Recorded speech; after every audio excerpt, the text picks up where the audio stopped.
I have never expected that our search of Lithuanian heritage abroad will lead us here to Alaska. Actually, just 3 years ago, there was no place like this, but right now there is a Lithuanian Museum near Anchorage, Alaska, and we sit here with the owner of this museum, Mrs. Svaja Worthington. How come you came to Alaska, and how have you decided to open this museum, and what people can learn about Lithuania in this museum in Alaska? We came to Alaska in 1975 because we lived in McKinley Park, where my husband, Denali Park, where my husband was a park ranger. We spent 2 summers there, our first summer as honeymooners and another summer, and neither of us could forget the beauty of Alaska. So we finally moved up in 1975 with 4 children, bought a house here right on this property in Chugiak, Alaska, and we have lived here ever since, and we love our life here. The state park begins where the yard ends, and it goes on for miles and miles and miles. It's very wild and beautiful. I started this museum because I had collected so many things, both from my travels to Lithuania and from gifts from people. And when my parents died, they left me their house full of things. And when my aunts died, they also left me their house full of things. So a whole room of my house had Lithuanian items. First, I thought I would just put them into storage, but when I started to go through them, I thought these are too beautiful and meaningful to hide away in boxes and storage. So I got the idea of just opening a little museum. It was the year of COVID, and I bought a little house. It was a beauty studio. It wasn't painted yellow, but I painted it yellow. And I filled it with all of these items that are so precious and meaningful to me. And every item has a story that relates to Lithuania and its history. When people come and visit, first I thought I would just sit there quietly and let them look, but I find that I don't sit there quietly. I tell them about whatever item they're looking at and why it is meaningful to Lithuania's history or to its culture, its language, its people, its traditions, and the beautiful country itself, Trakai, which is a World Heritage Site, the Hill of Crosses, the old town, which is so beautiful, and I think it is one of the oldest continuously occupied old towns in Europe. And I mention these facts to people so that they understand that Lithuania has a very rich history, which goes back thousands of years. So for all these reasons, I just like people to know that Lithuania is a very special and very interesting place. This is a display of the darker history, the war years of Lithuania. This is a suitcase that my parents, as refugees, carried when they left Lithuania on August 1st, 1944.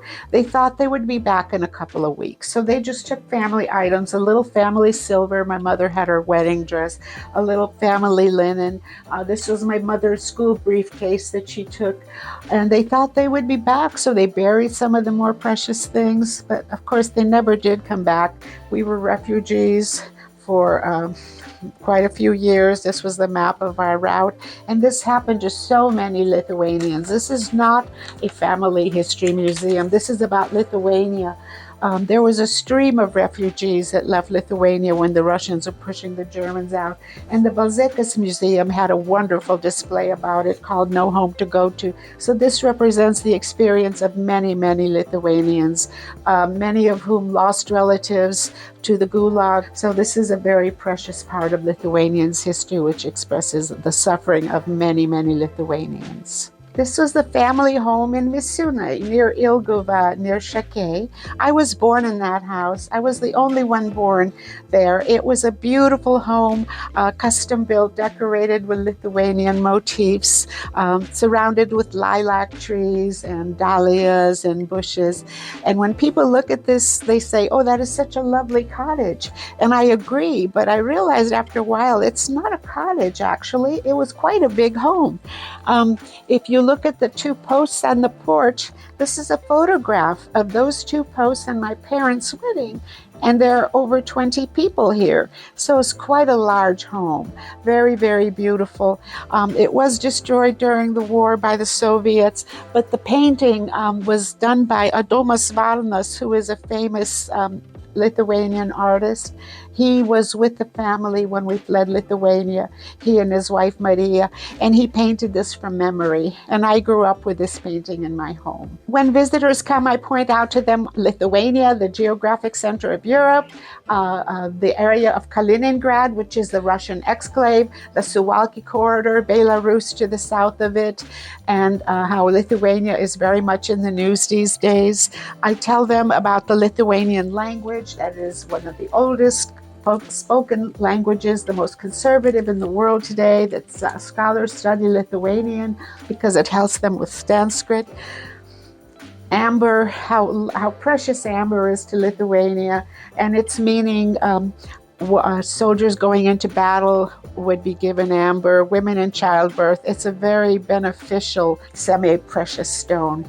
And the Romans came to Lithuania to buy amber, and they considered themselves very lucky that it was sold so cheap, they thought. While the museum is quite small, your stories liven everything up, and as we were going up there together and watching all those exhibits there, and you tell every story, and I imagine that for people, even for people who don't know where Lithuania is, they leave the museum knowing already quite much.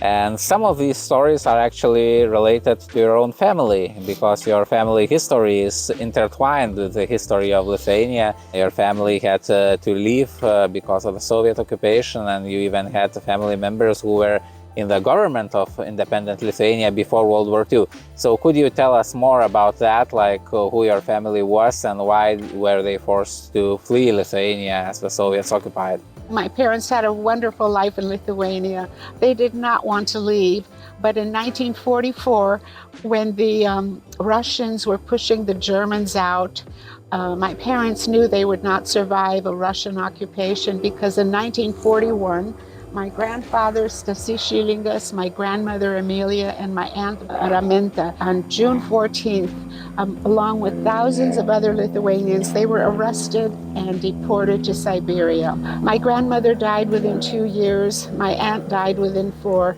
but my grandfather survived for over 20 years in the Gulag in Siberia. He had been an official of the Smetona regime. He was the Minister of Justice twice. He was a patron of the arts. He was very active in all the spheres of Lithuanian life.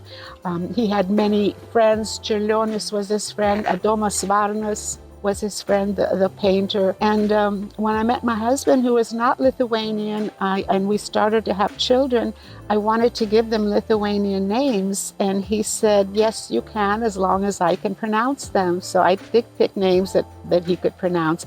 But my family left Lithuania in 1944, August 1st, and we were refugees, dipukai, DPs we were called then. And we managed to stay ahead of the Russian front. Not only was my family there, my mother, father, sister, and my young brother who was born in Czechoslovakia, but my mother's 6 sisters were there as well. We were refugees and we survived, and eventually we emigrated to the US. 3 of my aunts emigrated to Australia, 1 to Canada, and 3 to the US. And so this broke my mother's heart, because the family had to be separated, and the sisters are very close, but they all survived the war, and they were very grateful for that. This Lithuanian Museum is actually the northernmost Lithuanian heritage site to be included in our map of Lithuanian heritage sites in America at map.rulithuania.com.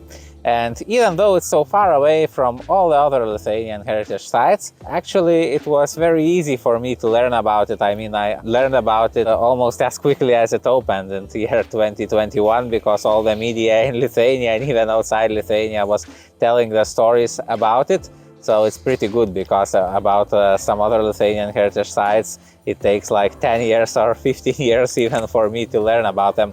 So how did you manage to reach out so well into the media and to spread the word so well that now every Lithuanian who comes to Alaska, it seems, want to visit this museum, and not only the Lithuanians? I think it was somewhat a matter of luck. I had a visitor from Lithuania, Laima Vince, a writer, and she came to do a presentation here in Anchorage on her translation of Matilda Olkinaitės poetry, and it was a very successful presentation. And Laima saw my museum, and she was quite taken by it.